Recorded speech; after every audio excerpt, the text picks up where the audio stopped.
Dad, I got a fish! Father's Day, a day to say thanks to the most important guy in the world. This year, get him what he really wants at Cabela's Father's Day sale. Take 40% off Cabela's Tourney Trail Rods, $200 off a Traeger Liltex Pro Rods Grill, and $30 off Merrill Reflex Hikers and Mocks. Plus, spend $150 and get $25 in Cabela's Bucks, good on your next purchase. Minimum purchase required, see store for details. Come to Cabela's Father's Day sale, in-store and online at Cabela's.com. Blog Talk Radio. Live from Fort Bragg's backyard, this is the show that put the 110 Nation on the map. There is only one nation, the 110 Nation, and you're listening to the 110 Nation Sports Show, covering each and every sport across the board. There is no sport too large or too little. It's time to talk the talk. Here we go. Here's the man, the founder, and your host, Mr. CJ Sports.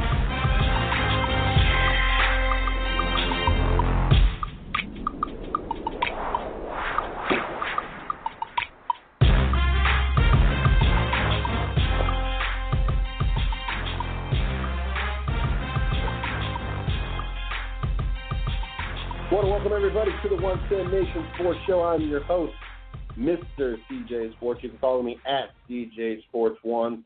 You can follow the 110 Nation at 110 Nation. Make sure you guys check us out on Facebook, my personal fan page, Mr. CJ Sports, the 110 Nation fan page, 110 Nation Sports. Also check out our group, the 110 Nation. And make sure you check out our blog site, www.the110nation.com, and also check out our company site, www.the110nation.com, for all the latest going on here at the 110 Nation. It is Hump Day. It is the middle of the week. It is the middle of the month, and we are 24 hours away from Game 6, NBA Finals, Golden State in the Quicken Loans Arena against the Cleveland Cavaliers. And what better person to bring on the show with me tonight than my old buddy that he used to do quite a few I want to say it wasn't Tuesday. It was Monday night segments that he would come on and talk NBA. This man is anti-LeBron James, anti-Cleveland Cavalier. We were going to have a lot of fun with this. Joshua Williams. I know that he was doing a show out of Las Vegas. I can't even remember the name of it on the top of my head, to be 100% honest with you. But always have a blast with him on the show. We got him coming on at 9:30 to talk NBA, talk about the finals, talk about Game 6, what we think if there's going to be a Game 7. We got him on for about 15 minutes. Get to have fun with that. Looking forward to talking with him. It's been a hot minute since I've had the opportunity to talk to him. So looking forward to it. It's kind of a reunion. So I figured I would reach out to him before what could be possibly the last game of the NBA Finals. He happened to have his evening free, so looking forward to having him on the show and talking to him. We're also going to have Mike Perricone, host of the I said the Dirt Talk Hour. Wow. Let me sip a little bit more on this. I want to say tropical punch. Flavored water. I have a tendency, I like to drink water. But after a while, it gets old and just drinking flavorless water. And so what we get these things from Walmart, the devil themselves. I hate Walmart. But anyway, needless to say, Walmart probably never ever sponsor the 110 Nation. They're like Crystal Light, where you put the sugar in, change the flavor of the water, doesn't add no sugar, no calories, this, that, and the other. But they're the big packages. They're made for like the gallon Actually, I think it's made for a little bit less than a gallon. So we end up putting a pack and a half in it. And it tastes like Kool-Aid, but it's just basically flavored water. It cuts all the sugar out that we don't need, especially for the kids. So that's what I'm sipping on tonight. I think it's fruit punch or tropical punch. It's one of them. I know it's tropical punch or whatever with Kool-Aid. So I'm assuming tropical punch. I can't. We usually keep grape, the tropical or fruit punch, whatever it is, and the lemonade flavor one, and those are all banging to me. But anyway, host of Hot Laps with Stats Friday nights, 8 p.m. He's going to be joining us after we have Joshua on. I'm assuming I'm going to do after, because we're going to have Mike hanging around for a little while. As we see, it seems that we have a lot of teams that were in violation at Michigan.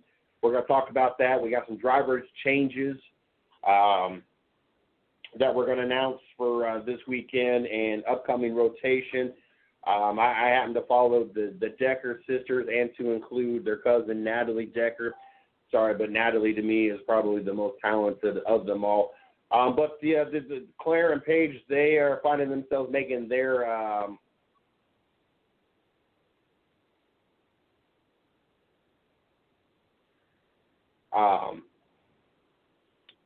they're making their Xfinity debut as well this weekend. So got a lot of stuff going on in the NASCAR world. So looking forward to having Mike on and talking about that and getting us all caught up on that as well tonight. Just got a lot of great things going on. And looking forward to wrapping this week up here at the 110 Nation, at least the 110 Nation.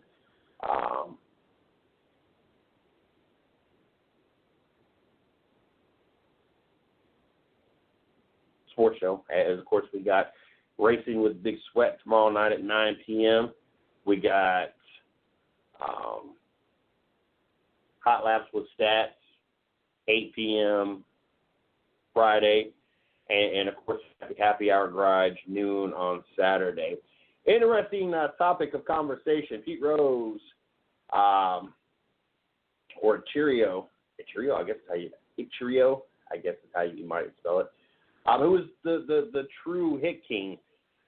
It's the conversation is it is hot, the hottest baseball debate of the week, and it's getting even hotter Wednesday as Cheerio knocked 2 more hits for the Miami Marlins, bringing his career hit total to 4,257. If you know baseball numbers well, you already know the implications that he passed Pete Rose in career hits. Rose's 4,256 hits are the MLB record. What were the MLB record?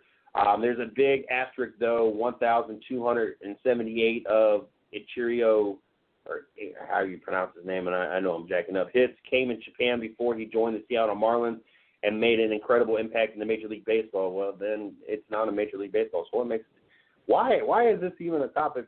Why is this even a heated debate or a conversation? That's just like saying, well, in my backyard, I had 2,000 hits. So before I joined the Major League Baseball, they should count. I don't want to take nothing away from the fact, he had all these hits in Japan when he played in that league, but it's not a Major League Baseball record. That's like all these basketball players that go overseas and play basketball. Those stats and those records and those accomplishments don't carry over and affect or become part of their NBA stats. So why would this be even a topic of conversation? I was sitting there. Pete Rose said it's Cheerio is great. I'm just going to call him Cheerios. Pete Rose said Cheerios is great, but not in his class. Is that because Cheerio didn't bet on any baseball games? Is that why he's not in your class? Oh, did I say that out loud? I have no problem with Pete Rose. I think that he should be in the Hall of Fame. I think he's getting a raw deal. If we ever have a day that anybody that has been proven to do PEDs, if they're allowed into the Hall of Fame, then the whole discussion of Pete Rose not being in the Hall of Fame, it really has to go out the window. I don't understand it. It's not that, Pete Rose would be going to the Hall of Fame for what he did as a manager, and that's where, that's where he went wrong, and that's where he bet on the games. As a player, I'm not understanding what he accomplished as a baseball player, how that is not recognized, and he's not in Cooperstown for that. Cooperstown and in the Hall of Fame. I still yet have not understood that. But I'm sorry, you can't take – that's like in the NASCAR world. That's like saying, that, well, because Kyle Busch, had 600 go-kart wins and 300 K&N Pro – I'm just making these numbers up before anybody starts looking all these numbers up. K&N Pro Series wins and another 500 ARCA Series wins, and doesn't reflect his total. Does not make him have more wins than the King. Even when we talk comparison to him to the King or any, and not that Kyle Busch is even in that topic of conversation yet, but even if we get to that topic of conversation, it's not like unless Kyle Busch all of a sudden wins 200 NASCAR races in the Sprint Cup Series, we're not even having this conversation. So why is this even a topic of conversation? Oh, cheerio, if you didn't get all these hits in the major leagues in MLB, then this should not even be a conversation. This should be, maybe a at the water fountain conversation or a barbershop conversation, but this should not be a legitimate conversation on ESPN, on Fox Sports, between major league commissioners or anybody that it really makes a flip to, because that, like I said, that would be like Kyle Busch, be in the conversation of Richard Petty because he's won so many Xfinity and Truck Series races that he should be in comparison. No, what the King did in the Sprint Cup Series, that's what you're compared to, what you do in the Sprint Cup Series. It don't matter. We got drivers that come up that have a crap ton of wins and heat race wins and feature wins at their local tracks. That does not mean those wins carry on and count towards their Sprint Cup record. I'm sorry, it just doesn't. And so this whole topic that got brought up, and I'm kind of even ashamed that I even started bringing this guy. I just saw that, it sounded interesting, so I figured, I'm nothing with. Even though I'm an anti-Cincinnati Reds fan, I wish Cincinnati would just jump the river and become Kentucky's problem, both the Bengals and the Reds. I have respect for what Pete Rose did as a player. And honestly, I don't even have really that much of an issue what he did as a manager. All he did was just cost the Reds a bunch of games. I laughed about it, I being an anti-Reds fan and not being a Reds fan, that's just all the more humorous for me. So I guess that's why I don't have a problem with it.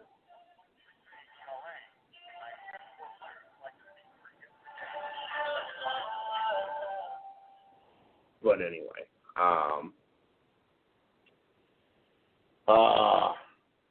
kind of embarrassed I even brought that conversation. That was just. I want to smack the person that even wrote that article. Like, why are we even having this conversation? Why is this even a heated debate? Could you imagine, Mike? Could you imagine we have this conversation about the King or even Dale Sr.? Well, this driver, he has all these championships because he got it in his Banderos and his late models and his pro truck, whatever. And he ran also in he had the late model, and he won championships in the K&N Pro Series and the ARCA Series and the Truck Series. Could you imagine that being a topic of conversation? Could you imagine that being a heated debate? or even the comparison to the King and the 200 wins. Could you imagine somebody actually sitting down, writing an article, and trying to make a legitimate point? Well, Kyle Busch, he's won this many races in Xfinity Series. He's won this many races in the Truck Series. He's won this many wins, and he's got this many wins in the Sprint Cup Series. And so, he should be in the Hall of Fame, and he should be this, and he should be that, because what he's accomplished in all these other series. And no, like I cannot imagine that ever being a topic. Only a baseball could we have something like this brought up. We got 162 wins in Kyle Busch's career. 45 of them in the Truck Series, 80 in the Xfinity Series, 37 in the Sprint Cup Series. And could you imagine, because we're going to see Kyle Busch combined have over 200 wins. We just are. Kyle Busch has still got many more years underneath his belt at the ripe age of 31. I expect to see Kyle Busch in a car for at least the next 9 years, at least at a minimum. So we know that Kyle Busch is going to have well over 200 wins. Could you honestly see like somebody out there trying to compare Kyle Busch to Richard Petty? Richard Petty in wins because of the fact that Kyle Busch has got him in all three series. I mean, to me, that's basically what the comparison is between Cheerio and Pete Rose. You can't compare. If it's not in the major leagues, and if it's not in the MLB more specifically, because that's what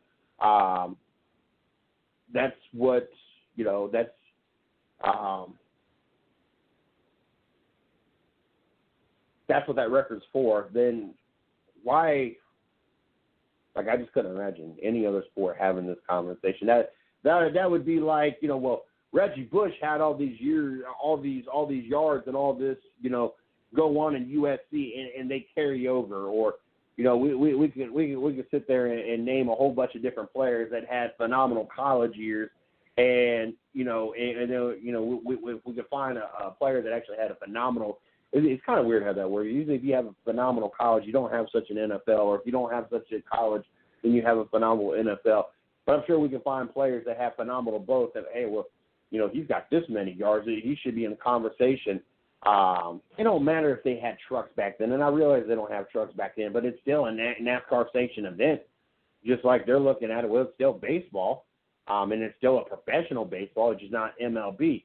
I'm sorry, but there's certain records and certain stats that stick to that profession and that level. And I'm sorry, but even if they would have had Truck Series runs back then, races back then, if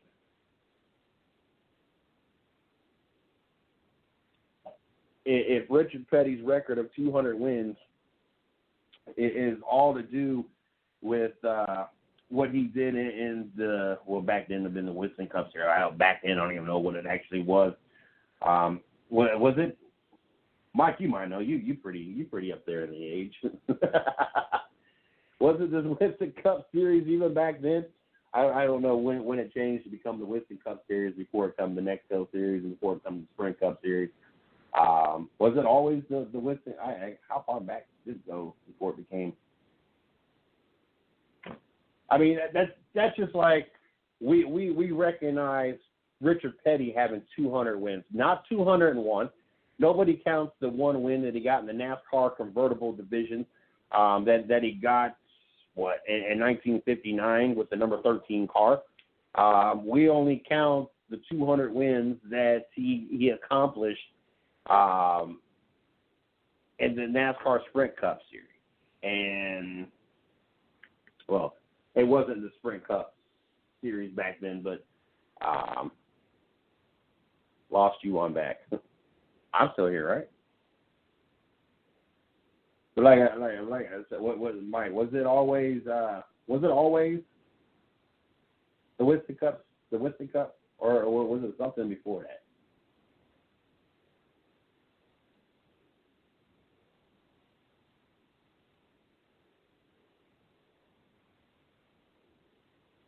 Okay, because then probably has always been the Winston Cup. But we don't talk about Richard Petty having 201 wins. He's got credit for 200 wins. It's not even within it being in NASCAR, and even if it would have been within the Major League MLB, we don't count what they do in the AAAs. We don't count what they do in the AAs. We don't, and even though they are a Major League Baseball and MLB farm team, we don't count those records. We don't count those stats. And so the same thing should not. This should not even be a heated debate. This should not even be a topic of conversation. Nobody is still to this point needs to be in the same conversation when it comes to Pete Rose and the hits record.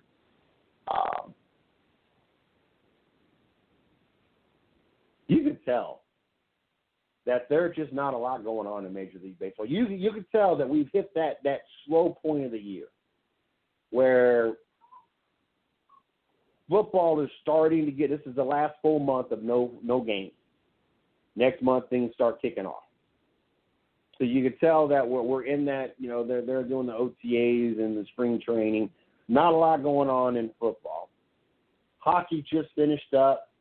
We got one, potentially 2 games left of the NBA Finals. But unless you're a Golden State fan or a Cleveland Cavalier fan, you really have no invested interest into what's going on. NASCAR is middle of their season, so it's kind of, once you get about 5 races before the chase, that's when things really start to heat up. No college anything going on. You could tell that we're in that part of the year, that time of the year where there's just not a lot going on. Baseball, you're about 65, 70 games in. So you're about the middle of the season, so you really, and there's not been a lot of conflict. There's not been a lot of controversy. There's not been a lot of anything baseball. The season's kind of just going smooth so far. No real big fights that we're talking about. There's been fights, but nothing really big, nothing to cause a big conversation. And so you can tell that these MLB quote-unquote experts and these MLB analysts and these beat writers and these journalists and these talk show hosts, like they're stretching, like they're trying to find something to stir up the pot and talk about, because there's not a lot going on. And this right here, this whole conversation about Pete Rose and whether or not it's just one more reason why, how you can tell it's been a slow year. Mark Townsend, as much as Cherio's accomplishments in Japan and now in MLB should be respected, we'd be doing a great disservice to Pete Rose if we acknowledge his hits in Japan while completely dismissing Rose's 427 hits in the minor leagues. Right, exactly what I'm talking about. In my opinion, there's no way to justify weighing his hits total prior to the MLB more than Rose's, which also came against professional competition. That's not a slight on Nippon professional baseball either. It's a quality professional baseball league that has produced several proven MLB talents, but its depth and overall prestige falls more in line with MLB's minor league system rather than big leagues. We could sit there and people are just throwing out their 2 cents. The only reason this is a debate is because Pete Rose is a lying jerk. Count me among those who find it painful to be complimentary of Pete Rose. I grew up in the Pacific Northwest and consider Safeco Field one of my happy places, though the Mariners haven't done much winning there, but it is a beautiful ballpark, so it should come to no surprise that Cheerio was a big part of my favorite years watching baseball. His talent was so unique. Get to your 2 cents. I'm not going to go through everybody's 2 cents. A lying jerk. That's why you feel that someone else should be part of a record or beat beat him in a record that, I don't know.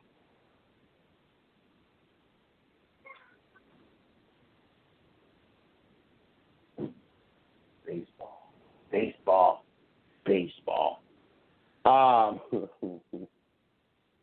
What needs to happen is something needs to happen. What needs to happen is there needs to be a serious bench clearing brawl. That's what needs to happen. Or somebody just needs to get hot. There needs to be a team that goes on a streak or a player that goes on a home run tear. They kind of get everybody's attention for a little bit. Because obviously right now, it's almost like, for those NASCAR fans listening, it's almost like Talladega about the middle of the race where everybody's just playing follow the leader. Everybody's just kind of resting, getting themselves ready for the second half of the race. Same thing with Major League Baseball. Everybody, I'm not saying they're rested, but there's just nothing going on. It's that dull point of the year that everybody's just kind of making sure they're avoiding injuries, they're avoiding, anything severe as they get ready to go into the second half of the season. Get ready to get up on the All-Star break and then really kick things off. And something needs to happen in Major League Baseball to have our attention versus us sitting here talking about players and their stats in minor leagues and other organizations and whether or not they should count. And, well, my opinion, they should count because Pete Rose is just a lying jerk. Well, it don't matter what your opinion of Pete Rose is.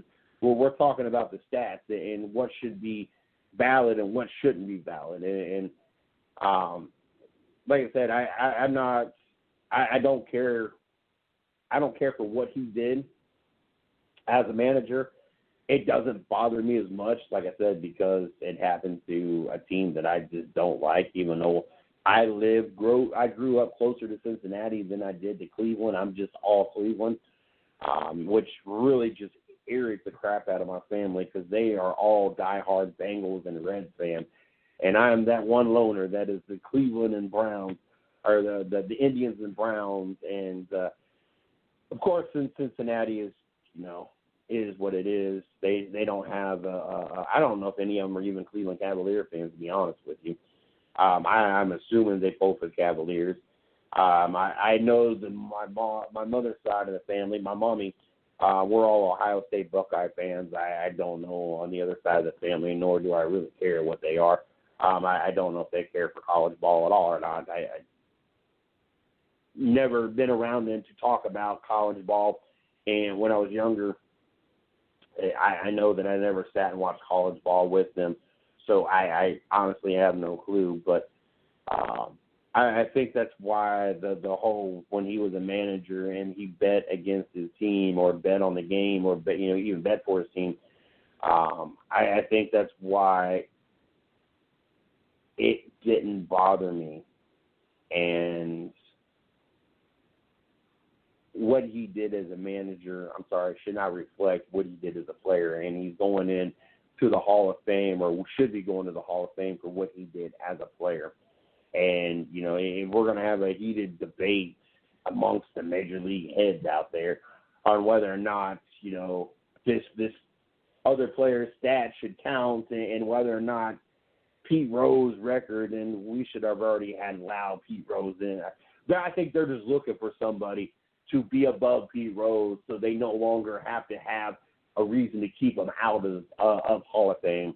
If you have someone else that has more hits than him, then that throws out the whole, well, let's let him in the Hall of Fame because he has the most hits.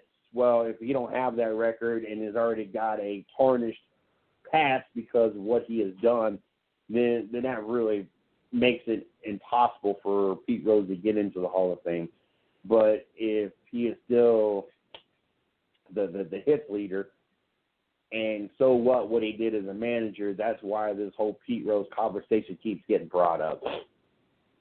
And I'm sorry, I keep getting sidetracked because for some reason I know what the host call-in number is. It has been the same number for years now, and for some reason, I almost tempted to call it earlier, but for some reason now it says my host number for the host because we have a different number to call in. We got numbers for our guests and listeners to call in, which is 781-664-9861 for those out there listening that want to call in and listen to the show that way. If you got to go somewhere, a lot of times when I'm producing the show, what I'll do is I'll have the laptop out. So I'll be able to see the studio, but I'll have my phone on because I got to call in as well. Especially with the Friday night show, I'm technically the host. I call in the host call-in number, and Mike joins them.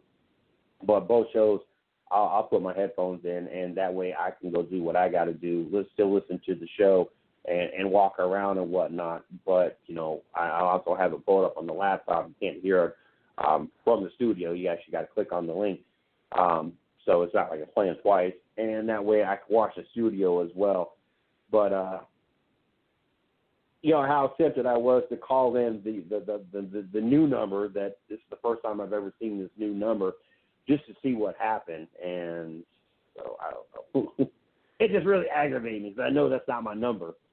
And I don't know if that's the way to show me that I'm getting a new number or what the case is. I'm not quite understanding what the deal is with that. But anyway, but yeah, part of me sits there and wonder if that's part of the reason. Look, if we can eliminate him having the most hits, the most hits, and he no longer holds a record, then we don't have to no longer have this debate or this conversation, or people come at us talking about, well, Pete Rose should be in the Hall of Fame. Well, then now that becomes, well, why should Pete Rose be in the Hall of Fame? Because he's number 2 on the hits. He's got a tarnished record for what he did as a manager. So I part of me is, honestly believe that's part of the reason why we're here in this conversation, and we're potentially here in this debate. So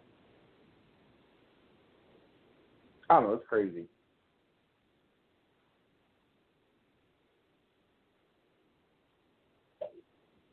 It's crazy growing up and knowing some of these things and getting to see some of these players.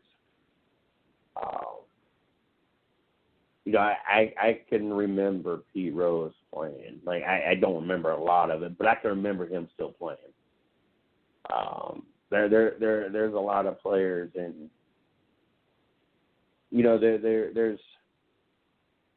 we're getting to a generation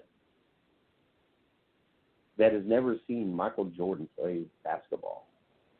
Not go look at YouTube videos, not go look, catch a 30 for 30 special, not, Google, but have not legitimately watched a live Michael Jordan game.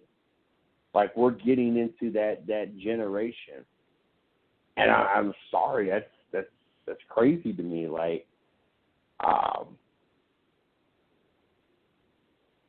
I know that it is honestly seemed like a while since Michael Jordan has played. I know this, but it's crazy to me to know that we're getting to a generation that has never seen Michael Jordan play a basketball game. Like, and pretty soon we're going to be in a generation that has never seen Kobe Bryant. We're also coming up on that generation that has never seen John Stockton, Karl Malone, or Magic Johnson. I mean, I can remember Magic Johnson. I can remember watching Larry Bird. There's a lot of greats out there that I can remember. I don't remember specific games. I don't remember specific moments, but I can remember watching these players play. Clyde Drexler, Hakeem Olajuwon, Charles Barkley. I don't know if I said that name already.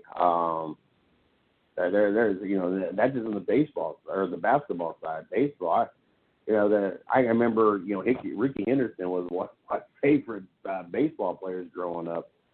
I was a big Oakland Athletics fan there for a while. I love some Oakland Athletics, especially when they were playing against Cincinnati in the World Series. Oh, my Lord. And I hated the fact that we lost. But as a matter of fact, I think we even got swept by the Reds.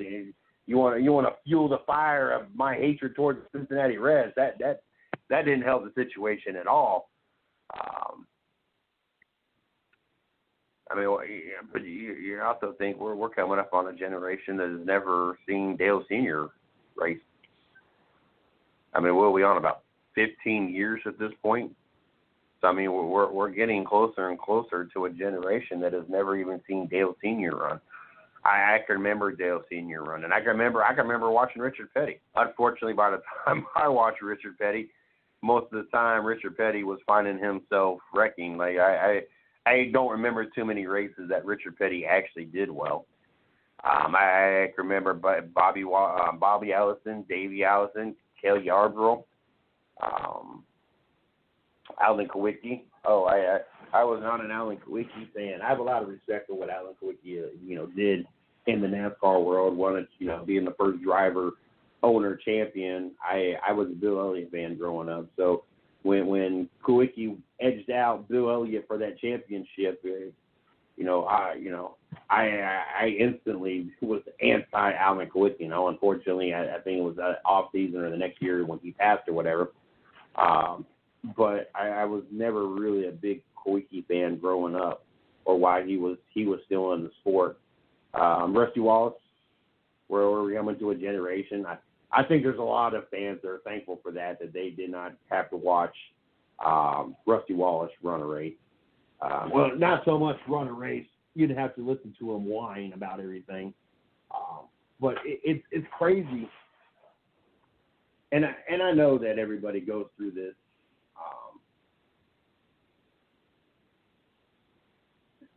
Mike's talking about he watched Jerry West, Willis Reed, and Will Chamberlain. Like, I know everybody goes through it.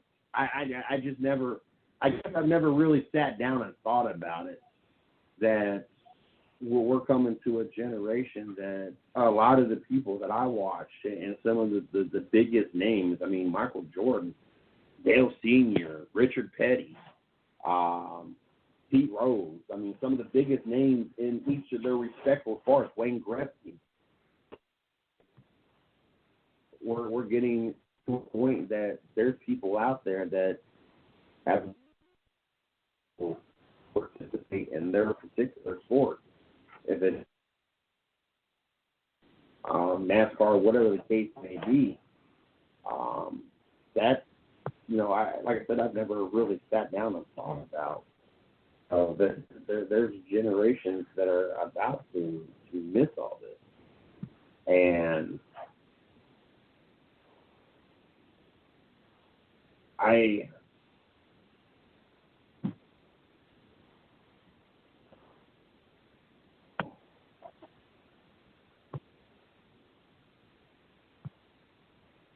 all right, I guess that because we get so consumed in the moment.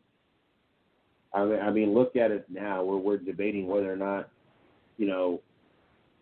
what legacy is going to be left if LeBron James, doesn't win a championship, or what happens if he does become the first, his Cleveland Cavaliers become the first team to come back from a 3-1 deficit in the NBA Finals.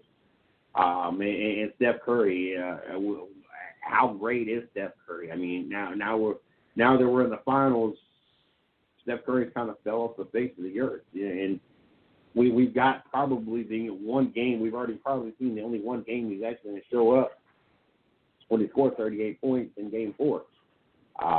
We get kind of caught up in the moment. We're focused on right now when it comes to football, we're focused on whether or not Tom Brady is going to be suspended this year. When it comes to NASCAR, is anybody going to beat the Joe Gibbs team? I mean, we're so consumed on what's going on in the moment, you kind of forget about what you've seen last year when you was younger. And I've never really sat there and thought about. You know, I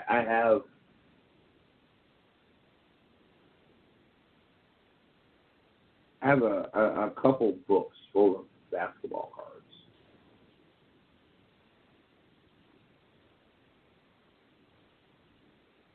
And to really kind of walk down memory lane and appreciate what I got to see, especially NBA. I got really big into collecting NBA cards. I have to open this book. Like, I probably got 10 or 15 Shaq rookies. I have a David Robinson rookie. I have a couple Kobe Bryant rookies. Penny Hardaway. I was a big Penny Hardaway fan. I probably got 10, 15 rookies of him. Jim Jackson, Isaiah Ryder, Jamal Moshburn, Larry Johnson, Alonzo Mourning. I would really have to dissect into that book, you know, to even walk down memory lane. There are Karl Malone cards in there, special cards, John Stockton, Larry Bird, Charles Barkley, Michael Jordan. But it's crazy to sit there and think about. And a lot of times you don't, unless you get drawn into a conversation of, you know, the GOAT, the greatest of all time, or, you know, who should be, you know, in your top 5 or top 15, or, you know, what would be the perfect dream team, or, you know, when you hear comparison the 95-96 Bulls to the 2015-16 Golden State Warriors, or the Showtime Lakers, or whatever the case may be, and having one of those conversations, you kind of forget about all that stuff, and you're kind of consumed in what's going on right now. And, you know, like you said, we could do this with any sport. We can do this with, you know, when was the last time we really talked about the '85 Bears and what that team was? And that was a team that, hell, everybody thought was going to win multiple Super Bowls, and it was only one Super Bowl run. But I mean, we when was the last time? And the only reason I brought this up is I saw someone's shirt today, and I talked about it for a second. The Los Angeles Rams, they might have been the St. Louis Rams. I can't remember which Rams they were even at the time. The greatest show on turf. When was the last time that was really even talked about? They might have been St. Louis at that point in time. It seems like it. And as a matter of fact, that might have even been the same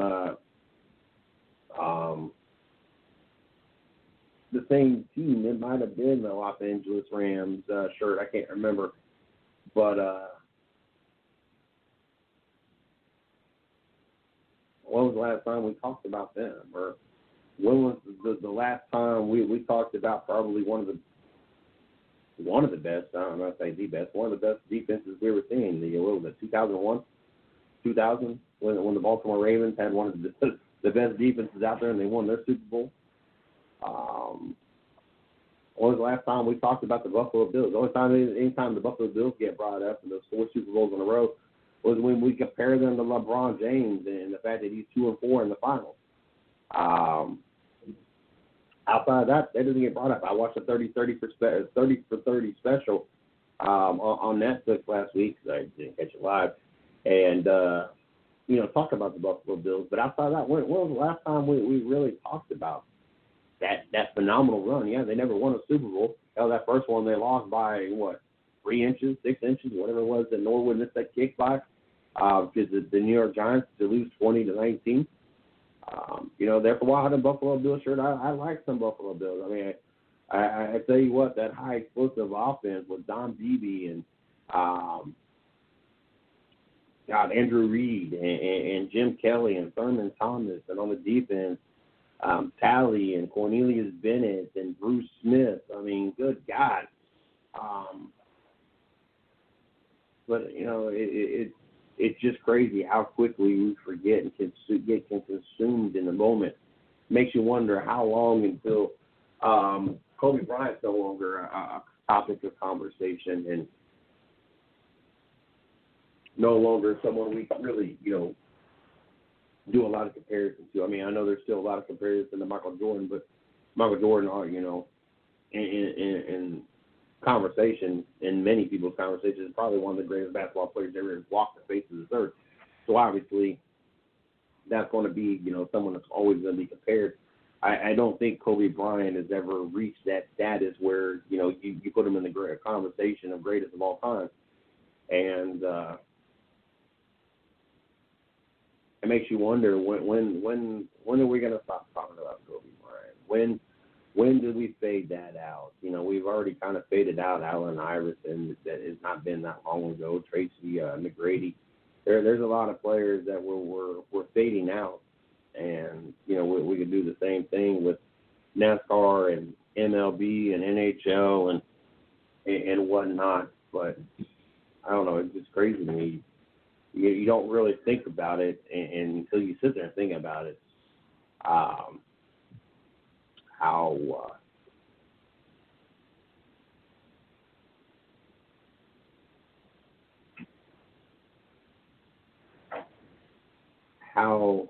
these different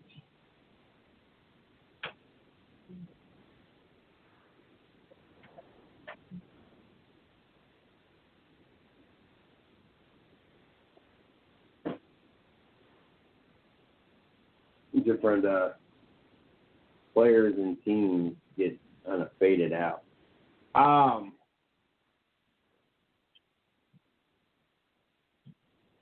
guessing my guess is not coming tonight because I know that I said 9:30, and I know that it was just, even asked to make sure it was Eastern time.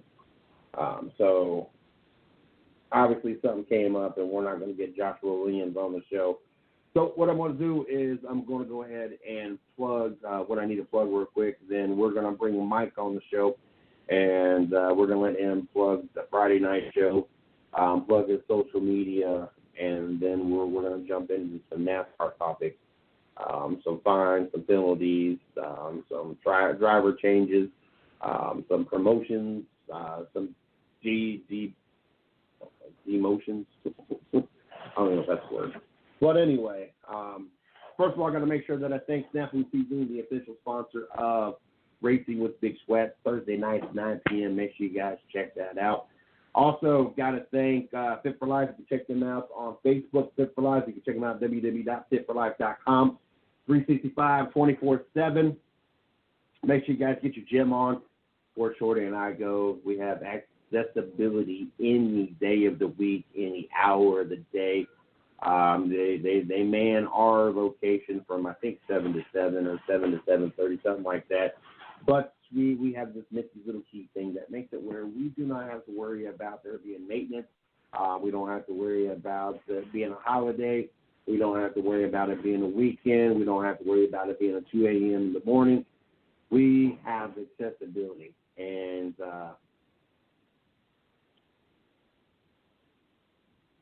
you want that opportunity with a great price and all the equipment you need, make sure you guys check out Fit for Life at fitforlife.com.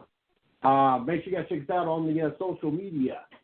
You can check me out at CJ Sports 1, the 110 Nation, at 110 Nation on Twitter. You can check us out on Facebook, my personal fan page, Mr. CJ Sports, the 110 Nation fan page, 110 Nation Sports. Also check out our Facebook group, the 110 Nation. You can check out our blog site, www.the110nationsports.com, and also check out our company site, www.the110nation.com, for all the latest going on here at the 110 Nation. Well, we got Mike in the studio, so I'm going to let Mike do his thing. We're going to let you guys know what's going on Friday night, how to follow him on the social media, and then we got a bunch of racing topics to jump into. So without any further delay, Mike, how you doing tonight? How you doing, CJ? Okay, Friday night's an interesting show. Okay. Friday night's an interesting show. We got Ron Silk from the Wayland Modified Series and his car owner. And the thing about that is the second hour, I'm looking at 2 or 3 possibilities. Now, what I found out today, and basically this was a problem, or not a problem, but this was an issue with Steve and Steve's program on Thursday nights, when he wanted to get people to call in from the track, the only track I know that runs a weekly show on Thursdays is Thompson. And two of my potential guests are at Thompson preparing for the Sunday Whalen show, Whalen Modified show, the big show that's going on up there on Sunday. So I'm hoping that they will call in or come back and go back because they're local. And but I know they'll be at Thompson this weekend, and they're testing, or they're running their cars on tomorrow night with the Thursday show. They don't usually go to the weekly shows, I guess, but they're running this week to prepare for the Whalen Modified big show that goes on Sunday. But we will definitely have somebody. The plan is to have somebody on that second hour. And like I said, in the past, we want to try and get people. Now I know the schedule is basically the same as it's been in the past. Basically, Thompson runs Thursday night, so we shouldn't have a problem getting people from Thompson on a Friday night, so they should be able to be live. The Saturday, of course, is not an issue, but Stafford is the one that runs Friday night, so those people are the ones from the out-of-state tracks that I'll be having taped interviews with when that starts up. And then just when things happen with family, and that happened again this week, CJ, I was telling him a couple of things that were going on with people I know with family issues, but that can happen, and that's why we want to eventually start taping some segments. But as I said, definitely locked in for Friday is Ronnie Silk and his car owner, and we'll have a couple of things to talk about with him in terms of the season so far, both locally and in the Whalen Modified Series, where he's running all over the northeast coast, in something called the Tri-Track Modified Series. I don't know if Ronnie's running that along with the Whalen Modified Series. I'll ask him that. That's another offshoot series that also runs in Seekonk, which is one of the tracks in Massachusetts, and I'm really not familiar with them. But the only thing I know about Massachusetts as far as that goes is that Temi Salamito, who's from Long Island, runs for a team that headquarters out of Massachusetts now, Flamingo Motorsports. But hopefully we'll get those two brothers on. Or I spoke today to the Blewett family. So Jimmy Blewett might be back on for 15 or 20 minutes because he had a double win again on Saturday night. So a lot of former guests and guests we want to have on had a very successful week this past week. So I'm trying to get them, rounded up and get a few of them anyway. But again, that first hour is locked in with Ronnie and his car owner. And the second hour, I said, could be the Salamito brothers, it could be Blewett, or it could be somebody else. And I'm working on all three. And the first one that responds positively will obviously come on with us. As far as my social media, my Facebook page, personal Facebook page, the 110 page, which I help moderate, and I'm putting, I would say on the average, since I was appointed to do this, I would say I'm running like two posts a day on that page alone, which is all sports, any sport. And then my own page, which is your page, really, the fans page, for the Hot Laps with Stats program. And that, again, I want to ask in terms of guests. I have a lot in my mind of who I want to have on each week, depending on what they do the prior week, or, like I said, if they're streaky, and I want to make an announcement, but not tonight. I'll make it. I should have it by Friday night that something went down with one of our former guests, and I should hear something by Friday night's program. So I'll have that in the announcements if I'm allowed to make, a final announcement on that. I'll find out between now and the program. Okay, as far as NASCAR, CJ, we have a couple of things. The Cup guys don't run this week, which is a break for a lot of teams, obviously, because what struck me, and I saw this in one post, I didn't read this thoroughly, but there were 16 violations for teams, and my feeling when I read this is that sooner or later they're going to have to sit guys or do something more punitive to these guys, because in the past it's always been just like they pay a fine or whatever else, and they go on and they race anyway, or they go on and race with another crew chief. But there's so many violations coming down now.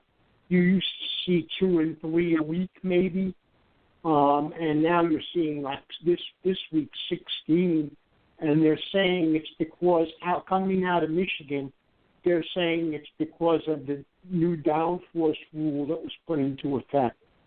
I think with that race, I think they did something different with downforce.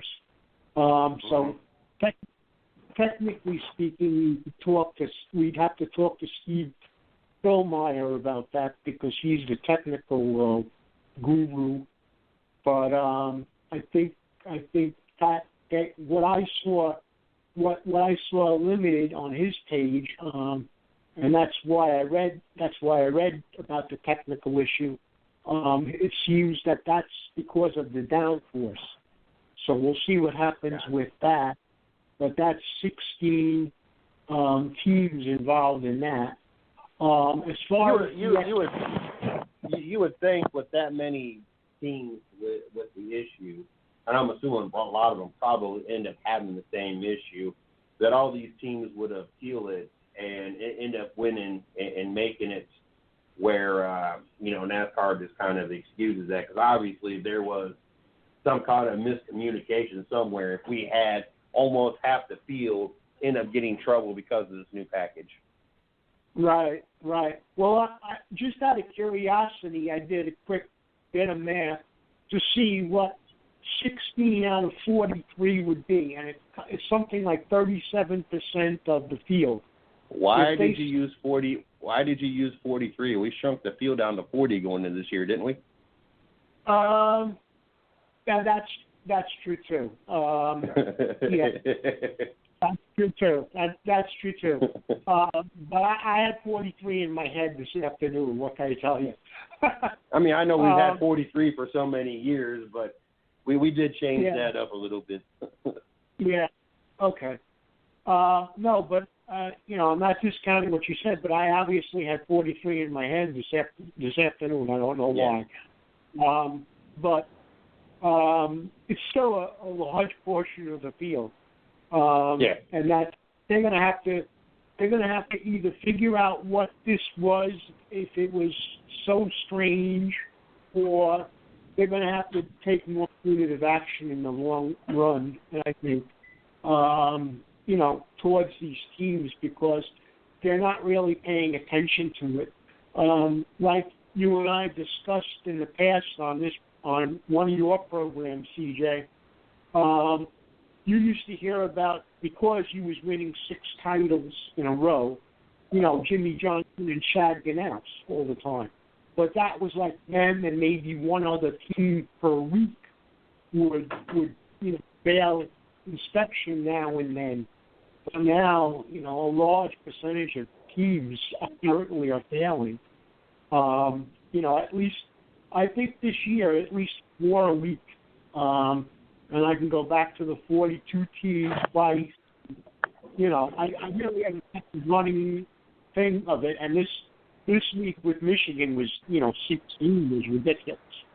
So I don't know, I don't know if NASCAR is looking into that or, if they plan on doing anything different with post-race inspection or with penalties based on that. But anyway, we'll see what comes down with that. And I tried to look into the 42 team. They still haven't made a final decision on that. And like I said earlier in the week, I think that's because Cup teams are off this week. So we may see penalties coming down on the 42 team yet. And still, now, the last thing I read was that they were going to do it later in the week. Now, we're still at Wednesday. It's midweek. So we'll see what happens, and I'll keep an eye on that. The main thing this week, because they're running versus the Cup teams who are off, was Xfinity and the trucks. And Ben Kennedy, who's a Camping World truck driver, is going to, you talked about the Decker sisters, and with them, Ben Kennedy is also going to debut for RCR, I believe, as part of a 4-driver rotation that's also going to include the Xfinity car, or the number 2 car, which is also going to include A.J. Allmendinger, McDowell, and Mike McDowell, and the third guy. You have it in front of you, CJ? I gave you the posts. There was a third guy in there that also ran Cup, and I can't think of his name offhand. It was A.J. McDowell, Ben Kennedy, Allmendinger, and that's it. That's the 3 plus Ben Kennedy. It was a Ben Kennedy? I saw that name earlier. Do you know much of Ben Kennedy? To be honest with you, no. I know, again, he's been finishing. I mean, I know Timothy Peters and some of the guys that finish, fairly in the top 10. But I haven't really. I mean, he's a young kid. I mean, I think he started, this year or last year anyway. But if he's been running trucks, but I guess he's not been in the. He's been deeper in the field than the top 10 because when it comes to the trucks, first of all, a lot of the, since my program is on Friday night, I get the tapes of the, I try to do the replays of the truck races, but he's not somebody that consistently finishes in the top 10. But he's going to be driving for, the Xfinity car because of in the rotation, and then the other car. Hornish was the 4th guy also. Sam Hornish, who's also going to be driving in Iowa for Matt Tiff. So he's got 2 times coming. And I think that's an interesting exchange. Sam Hornish will be driving the Joe Gibbs Racing number 18 Xfinity car at Iowa Speedway. With all the talent that Joe Gibbs Racing has and all the up-and-coming drivers that they have, why do they decide to put a washed-up, never-will-be driver in their car? It makes no sense to me. There are certain drivers out there that they're nothing more than Xfinity drivers. And at best, maybe even ARCA Series driver or Camping World Truck drivers. I'm going to give you 3 off the top of my head. You can agree or disagree here in a second, and you can throw any out there. But the 3 that ring off the top of my head easily Sam Hornish Jr., Elliott Sadler, and Jeremy Mayfield. To me, none of those ever had any business being in the Sprint Cup Series. They are nothing more at best than Xfinity Series drivers or worse. And so there I find the whole Sam Hornish thing interesting because Joe Gibbs Racing has such a plethora, I'm going to use a big word here, plethora of talented drivers that they have to choose from, and yet they chose Sam Hornish Jr. to pilot in place of an injured Matt Pitt. Yes, and I just as a side note there, CJ, I'm a writer, so I could follow you with plethora. But anyway, yes, you mentioned a name there that I totally agree with you, and I put him in the same class as Hornish, and that's Jeremy Mayfield. That guy, for 1 or 2 seasons, and this is how long I've been following, and I did it before even this, because I was Petty and Dale Sr. and in that era. He drove for a time. In fact, he drove for the same team that Casey Kane was on and had success. The last time Casey Kane had success was with Ray Effingham. And Mayfield went into that car for a time, and he had success with Effingham. And after that, he just fell off the face of the earth. And I never understood what happened to him. He just totally disappeared off the NASCAR map. But that again, and I agree with you on Hornish. We shared something, you and I,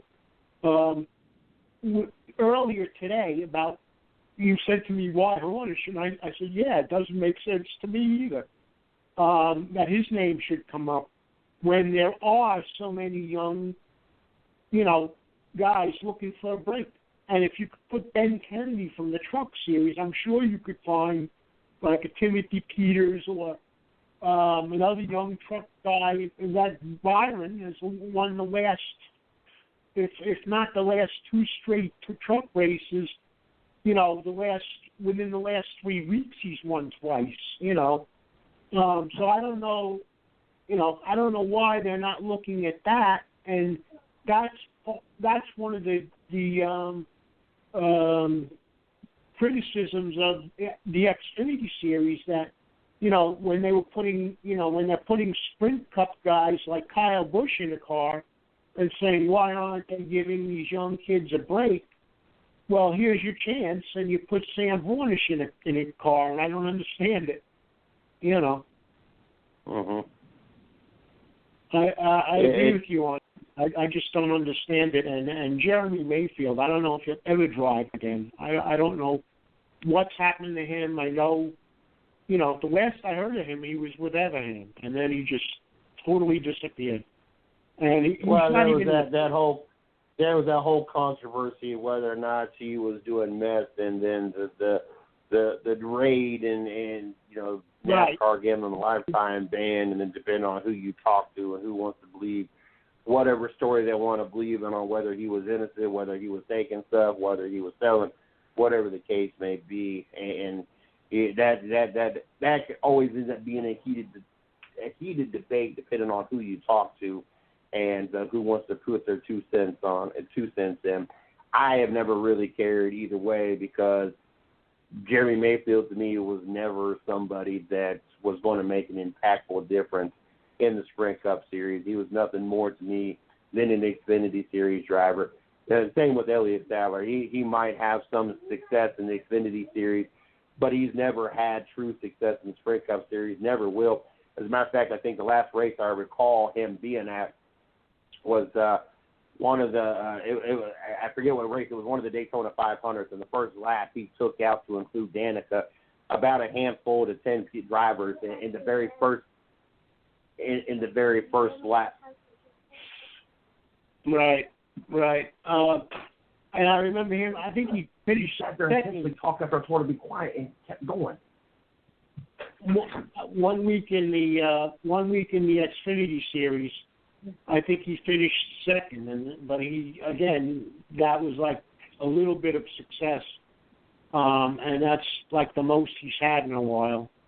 But yeah, the Hornish thing is strange to me as well.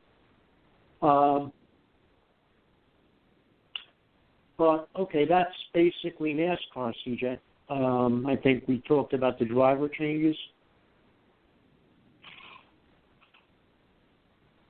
Yeah, I don't. Hold on one second. Was it too hard for her to just walk up and give me a hug kiss instead of sit there and intentionally trying to talk and want her to be quiet? Talk again. Say that again.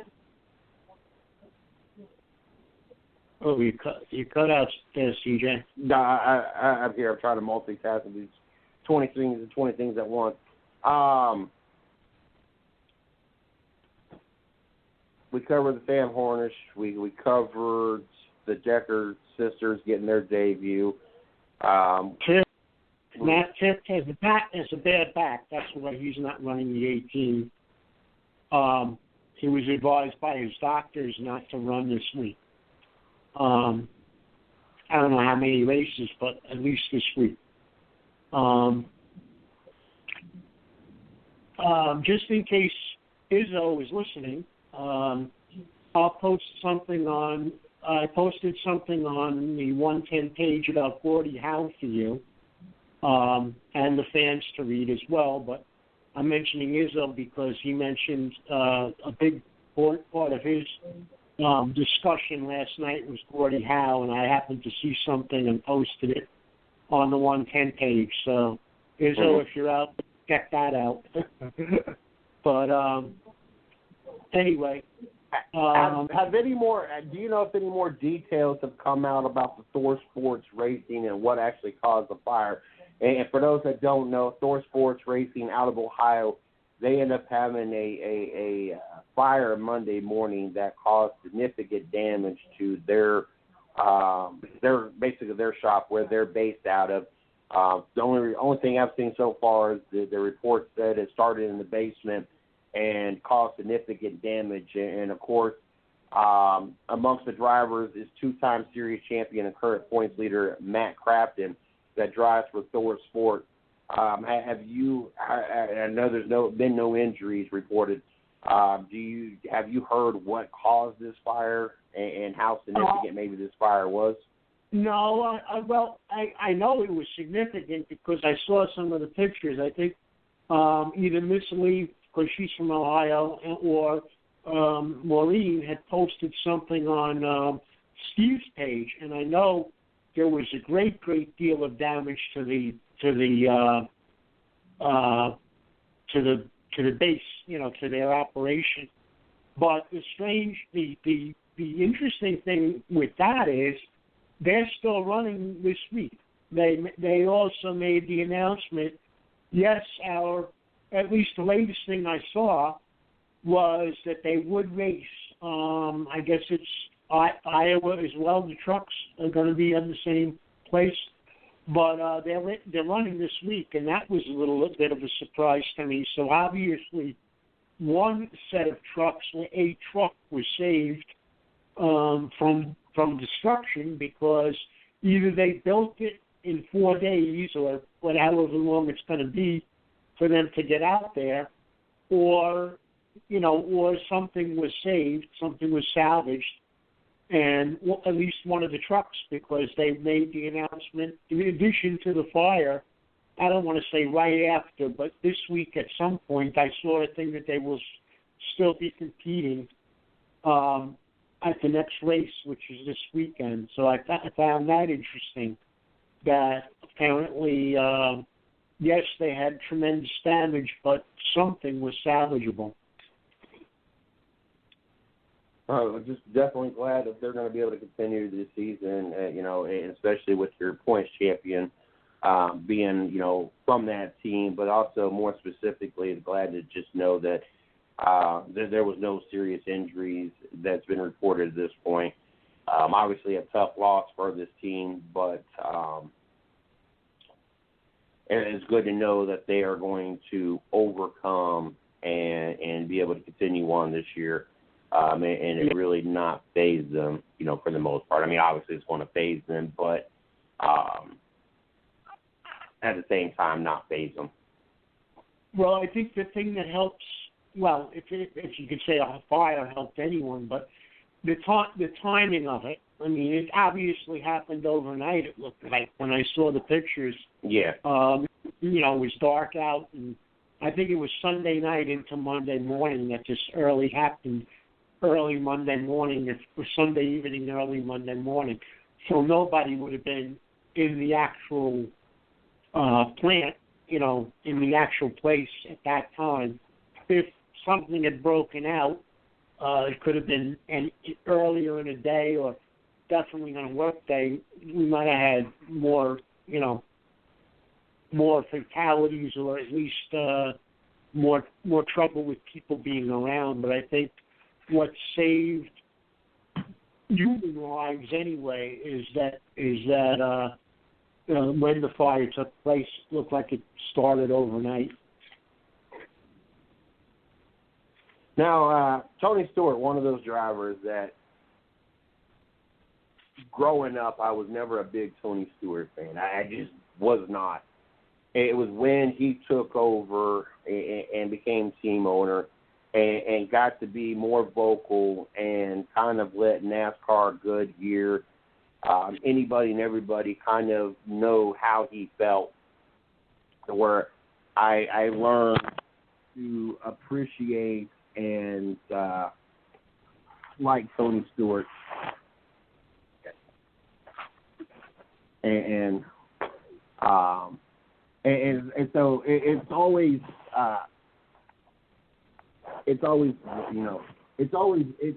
entertaining to me to get Tony Stewart's thoughts. And this weekend was no different. He absolutely loves the new package. He said the package is good.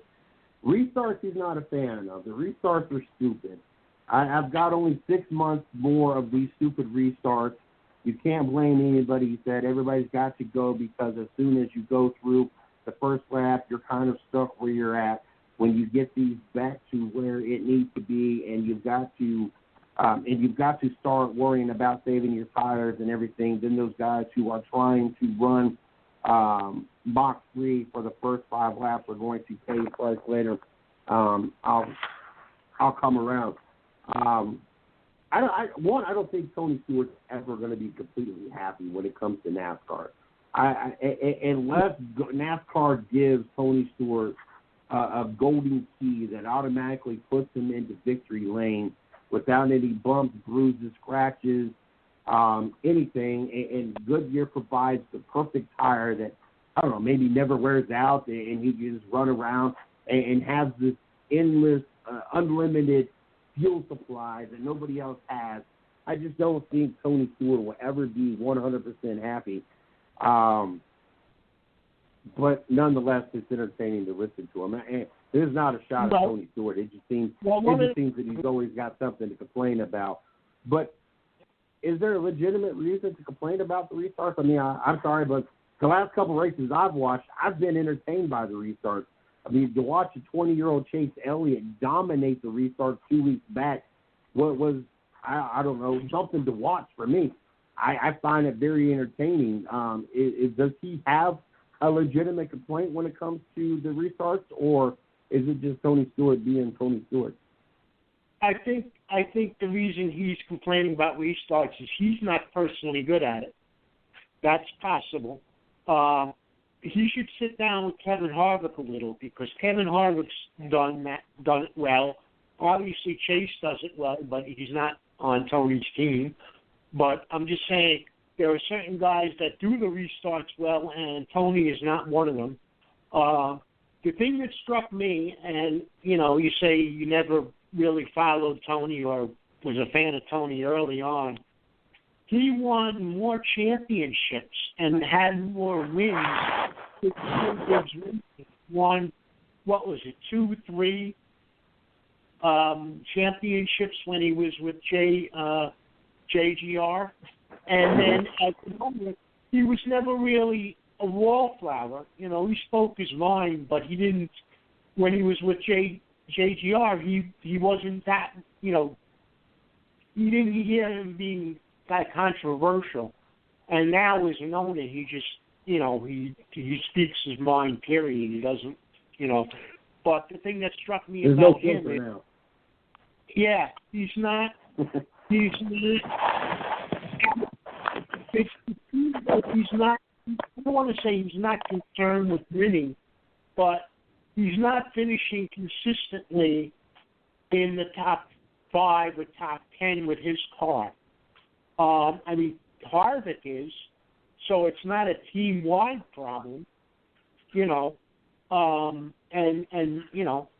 but Harvick is the most consistent guy on his team right now, and probably for a couple of seasons.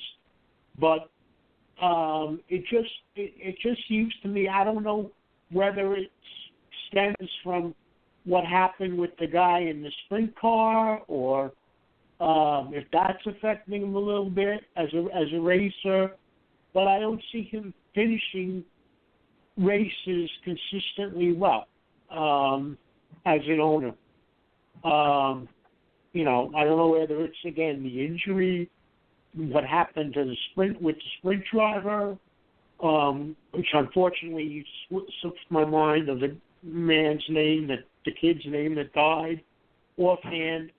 But I don't know. But I had the feeling just watching Tony that he was more consistently, even when he didn't win, in the top 5 or top 10 when he was driving for JGR.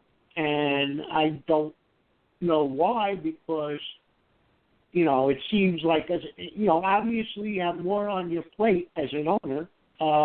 But, I don't think Tony went into being an owner with the idea, okay, I'll step away from driving, because if he was going to do that, he wouldn't be an owner driver, And I don't know what it is, but he just seemed more consistent in terms of finishes when he was with another, when he was not concerned with his own team and his own, the ownership of the team. And it doesn't mean that his team isn't good. It's just him and Danica, obviously, when Danica we've had, this discussion is also, with Danica's, when she wins consistently or whatever. But, it's not the quality of the team, because obviously who's ever working on Harvick's car is doing a good job, So I don't really know what it is with him, but I think as far as to go back to what you were saying, CJ, the restarts, I just think he doesn't have, or he's not as consistent on restarts personally. If he was making up ground on restarts, I don't think you would hear from him complaining about having to go through restarts. Come on,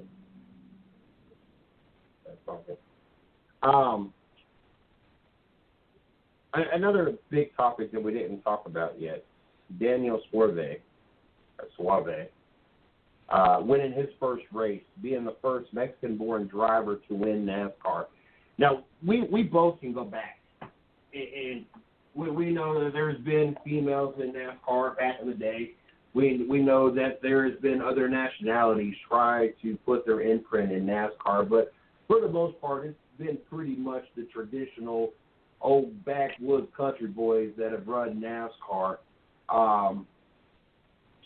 Back in your day,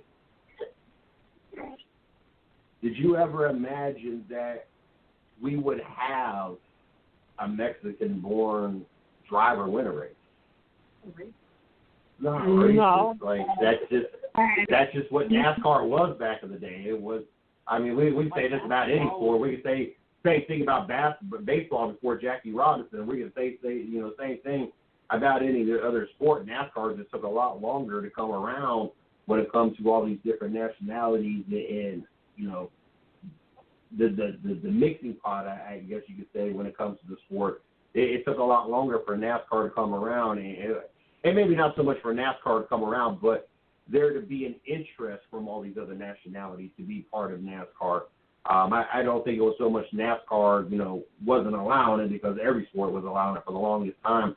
I just don't think there was, a lot of other nationality, born athletes out there that just really wanted to be part of NASCAR.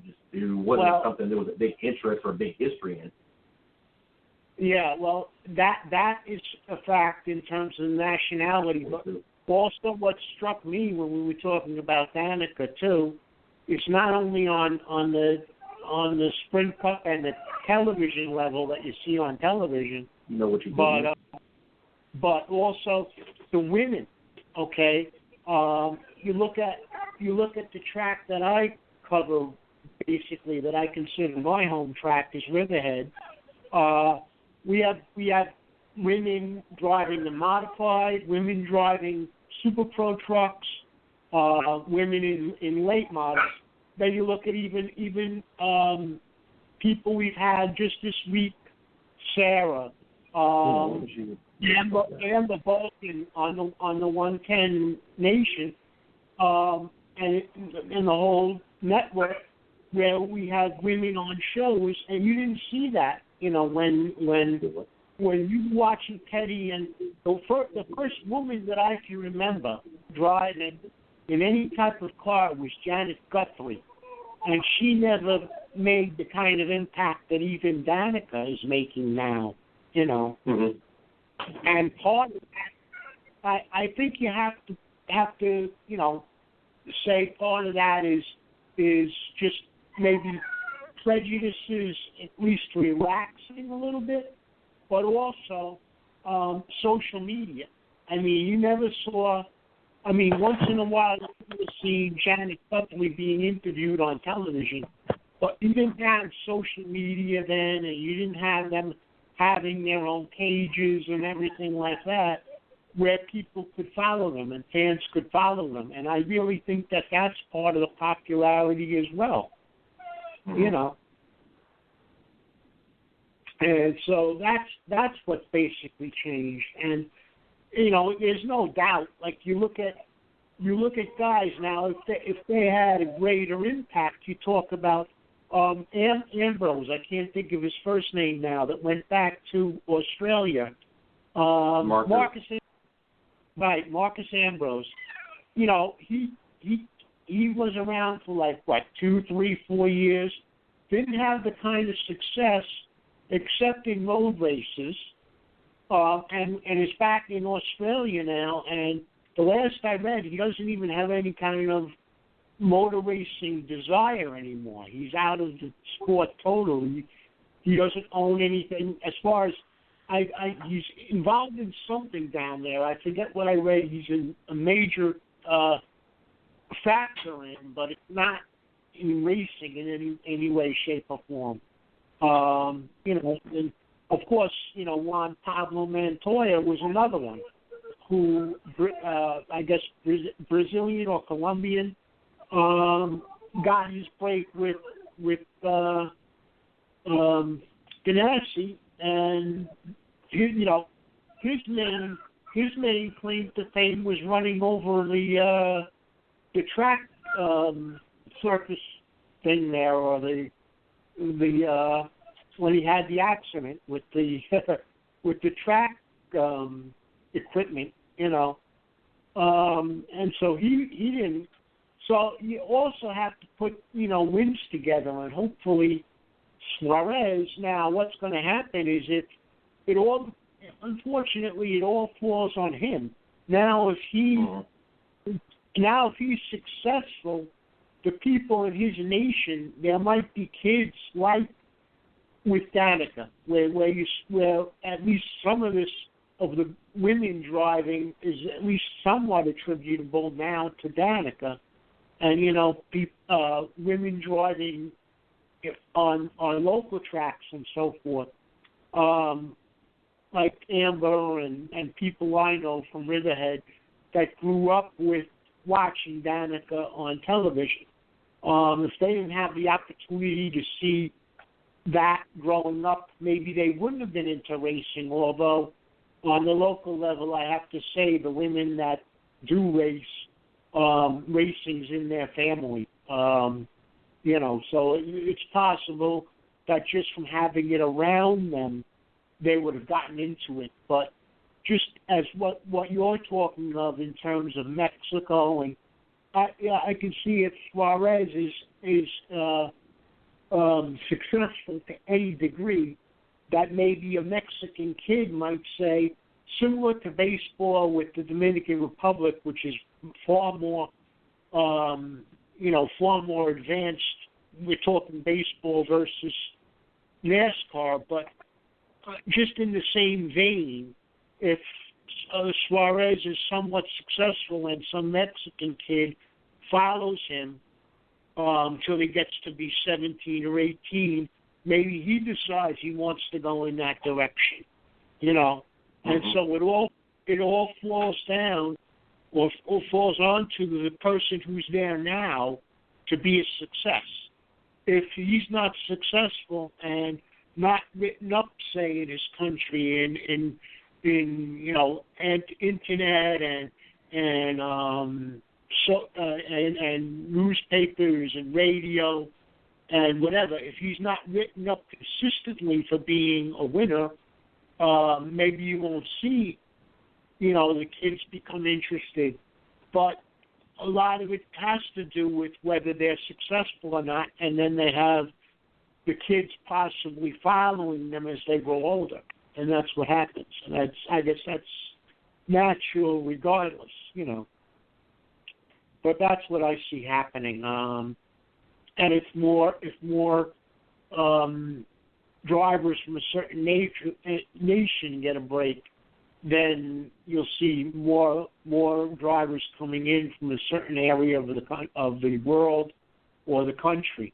And even the person that Steve had on, or tried to have on from Australia, you don't see too many being successful. But if they were to come here and somehow get a break, and you could take it on another level. If Amber, coming from Canada, okay, granted it's not the other side of the world, but you're going to see more Canadians come in, and I believe the lady you had on, if I'm not mistaken, on Monday or Tuesday, was also from Canada, correct? Who did I have on Monday or Tuesday? I'm trying to think now. Sarah. It's supposed to, I can't remember. Yeah, I can't remember where she was from. I forgot about that just because of the technical difficulties. In any case, but that's what I mean. If they're from certain areas and they become, they see it and they become interested in it, regardless of where they come from, if they're talented enough, they should get a break somewhere in life. Or, as even you were mentioning earlier, I think, to me, earlier in the day, I think we were talking about the Decker girls, and the one who isn't racing is the one with the most talent. So sometimes when you have talent and you're not at the right place at the right time, like anything else, you don't get the break, and it's unfortunate, but like you were pointing out in that case, that's true. The one that's not behind the wheel is probably the most talented, But we'll see what happens with them this weekend as well. But I see, like I said, I see consistency being a part of it. If they're consistently, at least not winning, but consistently finish with strong finishes, and people from other nations start following them, their own nation, be it Mexico or Colombia or South America or Australia, wherever they come from, the more drivers that are successful from an area, you might see more drivers getting an interest in it and trying to break in to to a NASCAR or a USAC or drag racing or whatever form of racing, or of any sport really. Yeah. Oh, it's just crazy, watching the sport as a young child and seeing where this sport has gone, and get to see the talent that we get to see now. Not that the drivers weren't talented then, but it makes you wonder how many talented drivers that truly should have been out there amongst the 43 drivers that were out there back in the 80s and 90s before we had the Drive for Diversity program and the next program, and we started to see, NASCAR kind of change, and we started to see Hispanic drivers and black drivers and female drivers and Italian drivers and everything else, Australian drivers. It makes me wonder how many truly talented drivers did we miss out on seeing for the last 20, 30 years at least, because it just wasn't a thing. And like I said, I'm not going to say it was necessarily NASCAR. I don't feel it was NASCAR because we had female drivers back in the 60s and 70s. We had Wendell Scott and other nationalities. Nobody, nothing consistent. Nobody won. It makes you wonder, throughout the years, how many champions, not even just drivers that would have won races, but how many champions did we miss out on seeing because it just wasn't a sport that drew a lot of interest from other nationalities? Right, and not to be prejudicial, because I'm not, but like you mentioned, Wendell Scott being black and African American, whatever the political correct terminology is. But back when he was driving, there was, not great acceptance of that in the South, which is where NASCAR was, born, I guess you'd say. And and even now you see, as far as drivers, there's the diversity program, but I can't say that I follow or that I see things in the paper or in the media about a lot of African American drivers. And one of the things, as you were speaking, that I went off in my head as we're discussing, like tonight is your program of all sports, and I'd like to maybe next week when Izzo is on, I'll shoot you off a note to ask him about this, like I did the Gordie Howe questions last night. The certain black, or again, I want to call them black, I'm not politically correct, African American players in the National Hockey League. When I was growing up as a youngster, I never would have believed that that African Americans would get a break in the National Hockey League. And now it's not like they're all over the place, but there are a few. There's a couple of guys, I think, on Philadelphia's plays, the Flyers. You could ask Maureen about that, I guess. And a couple of players sprinkled throughout the league that are African American. And so again, it's whatever sport, you're lucky enough to be at the right place at the right time, and then gain, or the combination of talent and the being at the right place at the right time. And that's what it is. And it, the combination has to match up to get, and if everything is right, you get the break.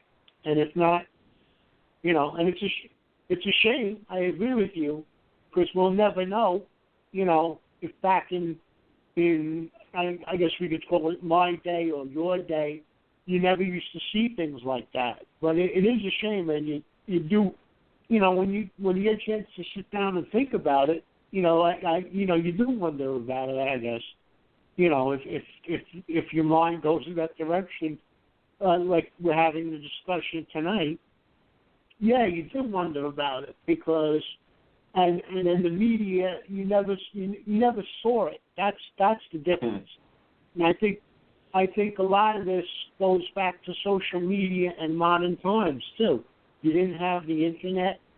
Oh yeah. So if like a journalist, if a human being journalist didn't dig up a story about, and I can go back to this being a journalism grad, if the person didn't dig up an interesting story, you didn't read about it on the internet because there was no such thing, you know. Mm-hmm. And maybe one or two journalists would find somebody like this and write about them once or twice, and then they just disappeared, unless they had the talent and continued. You know, that played into it. And now, like with the way the media is now, with social media and regular media and, you know, gossip columns or whatever, different type of outlets, Facebook, you hear about these people right away. If they're interesting, you hear about them, and, you know, they only fade if they do absolutely nothing, you know. But with the way the media is set up now, there's more of an opportunity for, you know, just on your own to drum up support for yourself, making up like Facebook pages or Twitter pages or whatever, you know. So there's more of an opportunity to be seen and heard from, you know.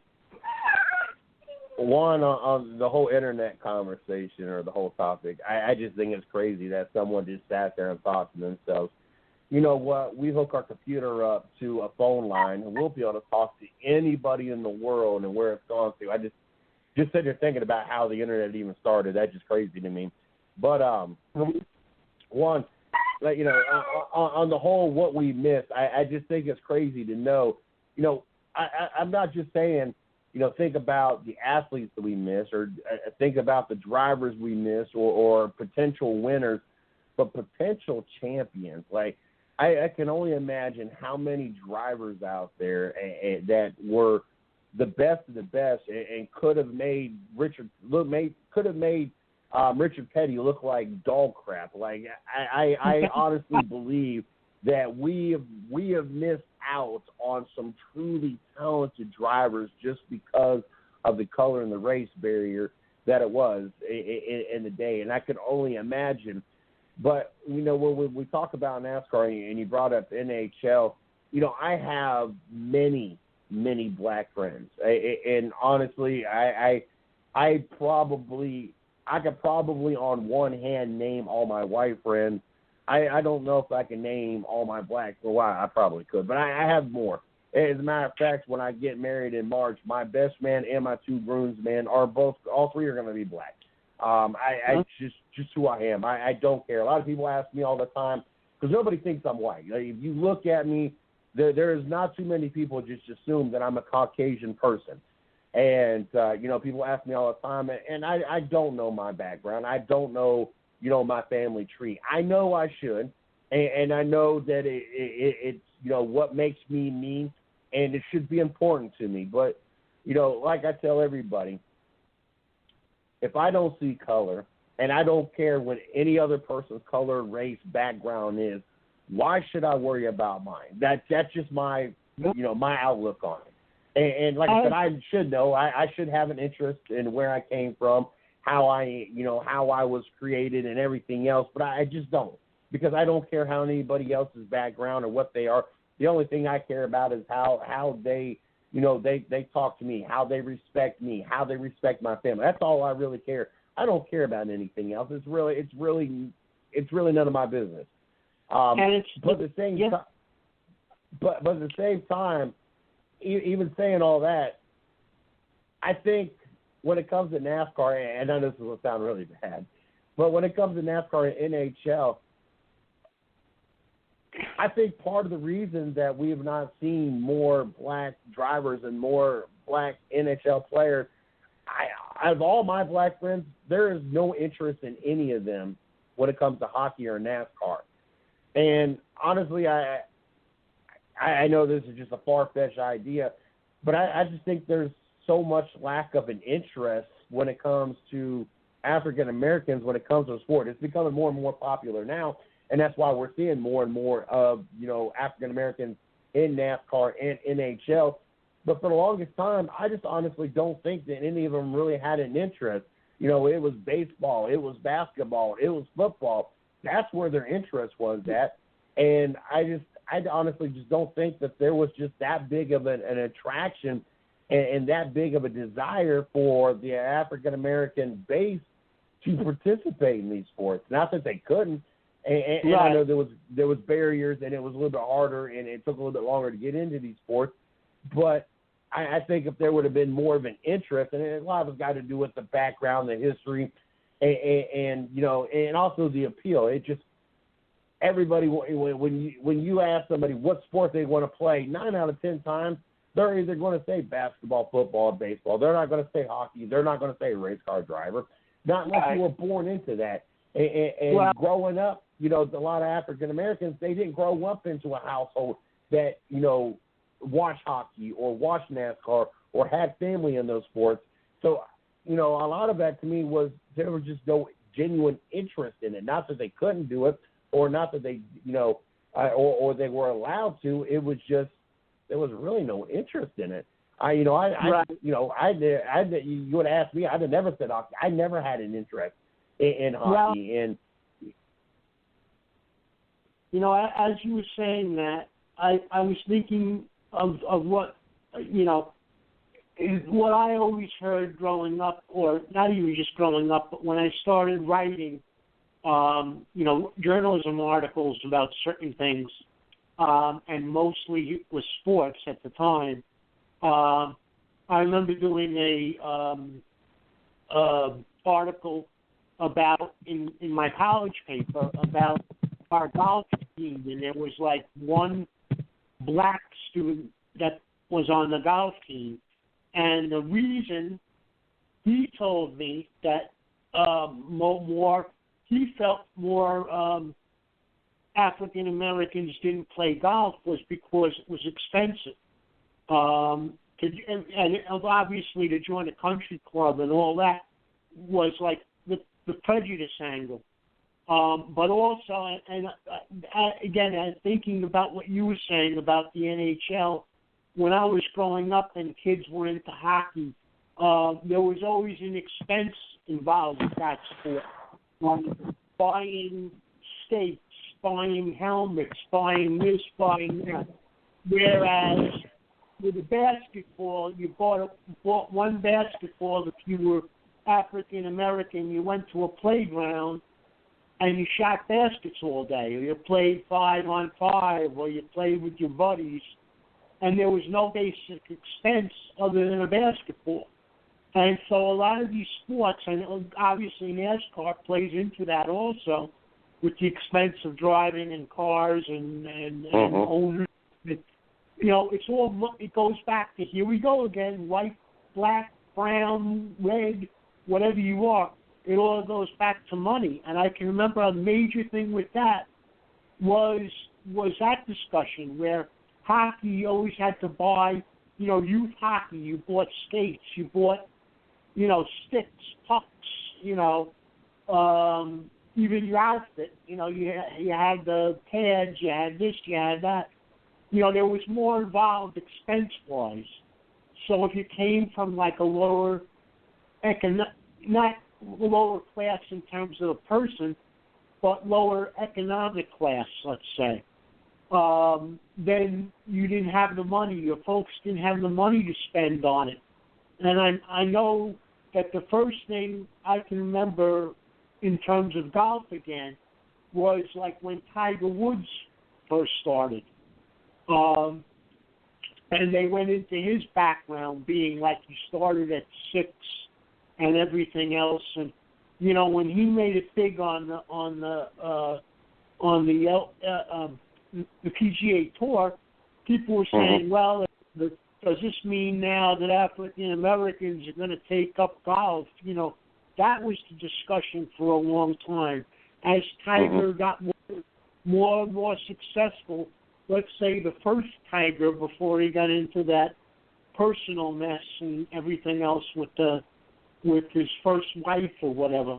But when he was consistently good, put it that way, at first, people were saying, or you know, writers were saying, will more African Americans take up golf? And I don't know if that ever really happened. You know,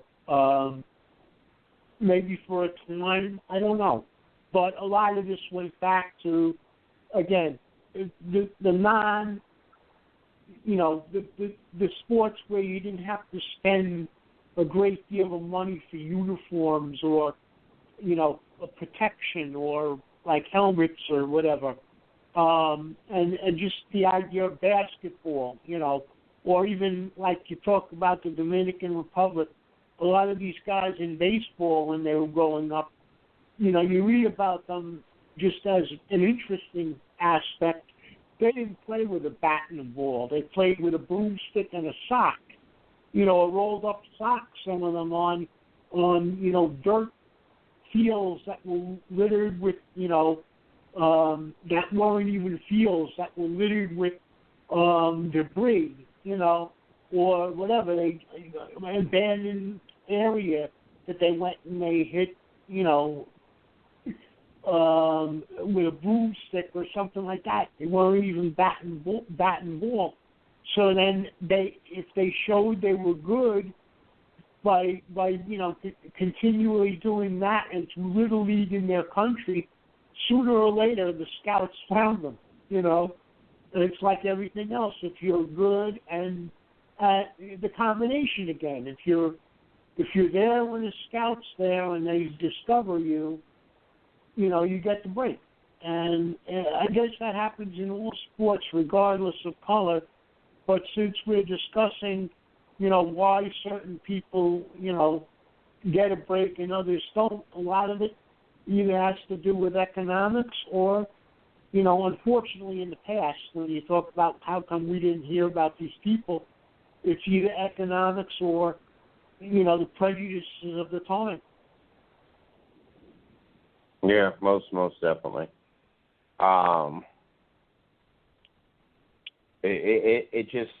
It blows my mind. Even recently, and you know, the drive for diversity has changed that. You know, having, you know, these different athletes with different nationality, you know, different backgrounds, I guess the word I'm looking for, and even female drivers, you know, they've kind of opened the door and have made it easier, and I hate using the word more acceptable, but, you know, when it was, you know, basically more acceptable. But even recently, it makes you wonder, over the years, since, I don't know, early 40s and 50s, when sports really became, the National Football League in the 50s and 60s really well, I don't think the National Football League actually started until the 60s, but you had football in the late 40s to 50s. Moving forward is really when it took off. Same with baseball, I think the early 1900s, and it took off. NBA, I'm not sure exactly when it took off. NASCAR in the 50s when it started taking off. It makes you wonder, over the last 50 to 100 years, how many truly talented champions, not just athletes, not just winners, but champions we have missed out because of this barrier in race and in sex. And it's just crazy to even know as recently as, I would say, probably even 2000, with barriers still coming down with NASCAR and female drivers. And now we got our first, Mexican-born, winner in one of the top 3 series in NASCAR and is leading the points. It just makes you wonder how many champions we've really missed out, and how, I guess, how often we would have sat in front of the TV in shock and awe, seeing some of these drivers and seeing some of these athletes that we did not get to see. And like I said, I mean, who's to say that the King or the Intimidator would ever won 7 championships? Would the King won 200 races if everybody throughout the time would have had the same opportunities as the King and would have been out there on the track with him. It just makes you wonder how different the history book and the record books would be right now if things wouldn't have been the way they were throughout, the history of the United States. So, there's also something else as you're talking. I'm listening to you, and I'm also, my mind is going, into what aspects are changing or have changed now. You got to tip your hat to people, and you've done it. Steve's done it on his show. I've done it with my people. That the drivers and the teams, as far as NASCAR, even on a local level, are more fan-friendly as the years pass. Now, a kid growing up now has more access to the pits than I did when I was 10. As a reporter, and this, having your access, as an adult, you have access to the pit area or whatever if you're a reporter. I'm talking about the fans, the 10-year-old kids, and how many times I've heard you and Steve, pat like Amber Balkan on the back and what she does with the fans, and my guys that are around Riverhead and Long Island area, guys like Roger Oxy that'll go with their car. Matter of fact, this week, not to give him a plug, John Viscani with his crate mod and his team's going to sit in front of Applebee's locally by the track and sign hero cards for the kids and so on and so this also gives the fans an opportunity to get more involved, and maybe a young kid goes to one of these 2 or 3 or 4 or 10, how many of these drivers do this, and he gets to know about the cars, and maybe that sparks his interest in some way. Whereas when you even said some things you used to follow as a kid and you don't follow, or you follow now as an adult that you didn't follow as a kid, and the same for me. There's certain things that you were interested in as a youngster that, either you're not interested in now, or with racing, it just took hold of me from when I was 10. I knew I couldn't, drive a race car, but I got into the, writing aspect of it and combined my two passions, But this is what happens, and so hopefully people now, the drivers now, will help the generations come up, and if they're at all interested, now, and it takes takes root now, and they're interested into adulthood, you'll see more women or more girls because of Amber Balkan get involved, or more fans because of just any of the drivers coming out and being accessible, or even any players, any sport. I can remember my dad taking me, you talk about a race thing, or not having to do with race as far as the color of your skin. I can remember my dad taking me to an Harlem Globetrotters basketball game and getting to sit courtside in my wheelchair, and just by the fact of that, I met Meadowlark Lemon, and he invited me back into the locker room.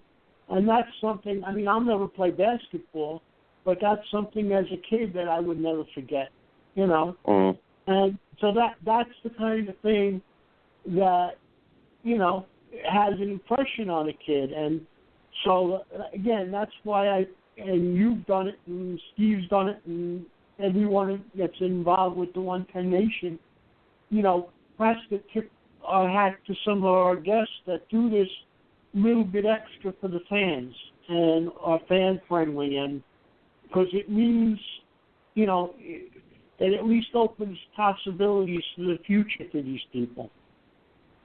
Most definitely. Oh, goodness. It's amazing how quick 2 hours goes by, and I know we could do this all night long, but we're not going. We're going to save the rest of this for another night that we get you back on the show. Make sure you guys tune in Friday night, Hot Laps with Stats. Mike Perricone, who's been in studio with me for about the last hour and 10 minutes or so. He is the host over there, has a great show.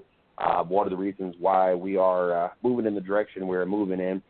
Very thankful not only to have him on Friday nights, but have him accessible to us any night we have the show. As he's always hanging out and always participating in the show, if it's behind the scene or coming on the air.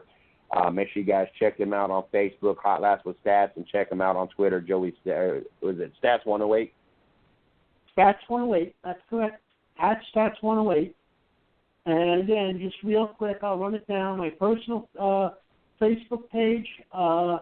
The thing that's important for people, and I want the fans to listen. Obviously, we want the fans to listen.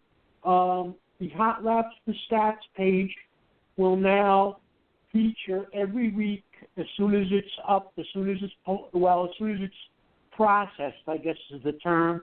I'll be posting each show in its archive form on the Hot Laps for Stats page, so that all you have to do is I'll make a little note on the top that this is the, show featuring Ann Young, or this is the show featuring Jeffrey Rogers or Tracy Clark, and I'll make a note like that so you have easy access to whichever person or all people or all shows you want to listen to.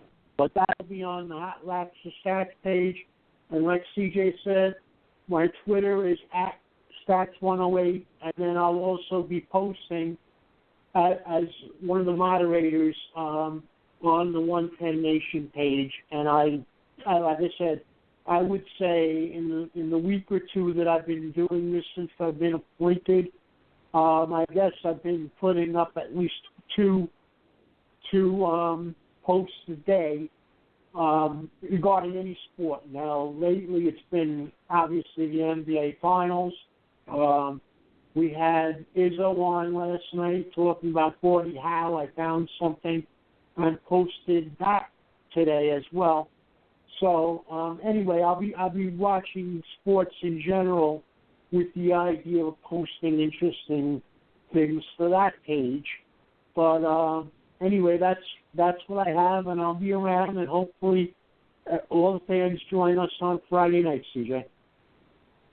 Most definitely. Also, make sure you guys check us out on Twitter. You can follow me at CJ Sports One. You can follow the 110 Nation at 110 Nation. Also, check us out on Facebook. My personal fan page, Mr. CJ Sports, the 110 Nation fan page, 110 Nation Sports. And also check out our newly revamped group page, the 110 Nation, as well. Also check out our blog site, www.the110nationsports.com. Check out the company site, www.the110nation.com, for all the latest going on here at the 110 Nation. Got to make sure I thank Snafu Seasoning and Fit for Life for helping make all this possible. Got to thank the I-95 Sports Network for rebroadcasting or syndicating our shows over there as well. Without them, our growth would not be possible as well. Don't forget, also, tomorrow night, 9 p.m., Racing with Big Sweat. I'm sure he's got a really good show for us planned for tomorrow night, so we'll definitely be looking forward to that. And then also Saturday at noon, Happy Hour Garage as well. I got to thank the whole staff. As we all know, this is the last night of the 110 Nation Sports Show for this week. So I got to make sure I thank the staff and thank all the listeners out there. We've found ourselves in another continuous growth spurt. Numbers are always good for us as we have a lot of faithful and long-time listeners over the last 5 years. But to see us continuously grow in the right direction definitely means a lot to this staff and more specifically myself. This has been my baby for 5 years, so it's great to see us continue to grow. So I want to thank everybody that listens to the show regularly. all the new listeners out there, thank you for listening. Hopefully we get you to come back. Also, thank you for all those out there that are sharing and letting everybody know about the 110 Nation. I tell you what, it's great to be at work and hear people talk about, yes, I caught your show where, we had Brady Boswell on last Monday talking about he listens to the show regularly and enjoys it. Ms. Lee's been to NASCAR events in Ohio and have had people come up to her and compliment the show and talk about they listen to it, and we do a great job. So I got to thank everybody that makes all this possible, from the staff to the listeners to family, everybody that's involved. Got to make sure that I do a big shout out to Shorty. She's not listening to it right now. She went to the store. She's not feeling good. She didn't get off until about 10 o'clock as it was, or get home until about 10 o'clock as it was. But without her, none of this would be possible at all. She helps financially support this. She gives me the opportunity to have a silent house to do this. She gives me the opportunity to go to these events, even the events she don't get to go to. And then the events she goes to, she helps make it possible that everything that we do, as she is all about business when we're at these events. And I got to thank her for that. It's very, very hard to find not only your right-hand person in life and that person you feel that you truly belong with, but to find somebody that is there to help you build a business and do something you truly love. And it is really hard to find a woman that is so into sports and highly involved like she is. So I got to make sure I thank her as well. And I've got to make sure that I specifically point out Miss Lee as everything she has done. We would not be here at all without her. There was a point in time that a lot of personal stuff was going on over a couple of years ago, and she stuck around. She wasn't even part of the 110 Nation at that point in time. She was just somebody that listened to the show and used to just hang out in the studio. And it went from that to her sticking around, making sure I was all right, got back on my feet. She kind of took over with being the PR, ran with it ever since. And we have had some of the most phenomenal athletes and guests that you could ever imagine on the show. And they've all been because of her. And we continue to have these great guests and returning guests because of her great relationships with these athletes, with these guests, and with their PRs. And so I got to make sure I thank her as well. Don't forget, tomorrow night, like I said, back at it 9 o'clock with Racing with Big Sweat. Got to thank everybody once again for tuning in. We will be back here, the 110 Nation Sports Show, Monday night, hopefully talking about the 2016 NBA Final Champions being the Cleveland Cavaliers. Got 2 games to make it happen. Let's see what happens. You guys enjoy your night. Enjoy the rest of the week. Enjoy your weekend. Hopefully you guys will be tuning into the rest of the shows this week. For those that just listened to the 110 Nation Sports Show, Monday, be back at it. So you guys enjoy your weekend as well. Until then.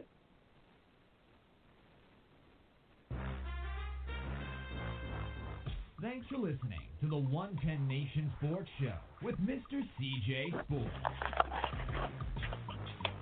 You are a part of the 110 Nation, so be sure to visit the 110nation.com for everything related to the show.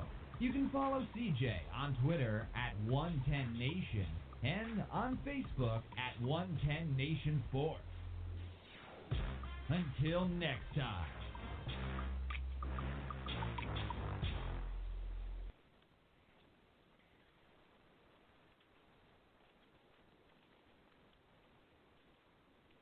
Hey, it's Flo, and this is my impression of a drill instructor directing a musical. Town hut! Get those tap heels in line and let me see those jazz hands! Are you bundling your home and auto insurance through Progressive? Can you hear me through those sequins? Bundle your home and auto through Progressive and save. Left, left, left, and step ball change. Progressive Casualty Insurance Company affiliates. Home insurance provided and serviced by other select insurers.